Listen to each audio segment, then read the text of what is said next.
तर अजित पवारांनी आज विधिमंडळामध्ये तुफान टोलेबाजी केली। जयंत पाटलांना मी कुठेही घेऊन जायला तयार आहे असं म्हणत अजित पवारांनी जयंत पाटलांना अप्रत्यक्षपणे ऑफर दिली।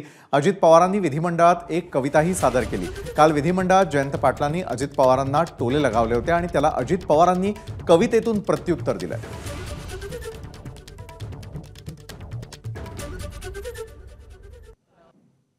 परवा दिवशी उद्या पालखी मुक्कामाला बारामतीला येणार आहे। परवा मात्र मी पालखीमध्ये सकाळपासून काठेवाडीपर्यंत चालत त्या ठिकाणी जाणार आहे।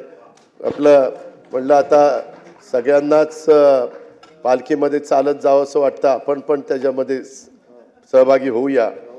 आणि जयंतराव येतील का नाही कोणास ठाऊक, मी घेऊन जायला तयार आहे।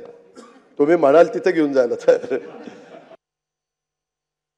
विरोधी पक्षनेते म्हणून निश्चितपणे विजयरावांनी काही भाषणामध्ये चांगले मुद्दे मांडलेले आहेत, चांगल्या सूचना केलेल्या आहेत।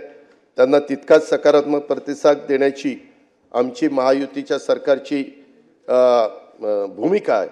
त्याबद्दल मी तुम्हाला ऐकवीन की प्यार करेंगे तो करोगे, प्यार करोगे तो प्यार करेंगे, हाथ मिलाओगे तो हाथ भी मिलाएंगे, गले मिलोगे तो गले मिलाएंगे, सितम मिलाएंगे, गले मिलाएंगे ना, सितम करोगे तो सितम करेंगे, हम आदमी है तुम्हारे जैसे, जो तुम करोगे वो हम करेंगे। एबीपी माझा, उघडा डोळे बघा नीट।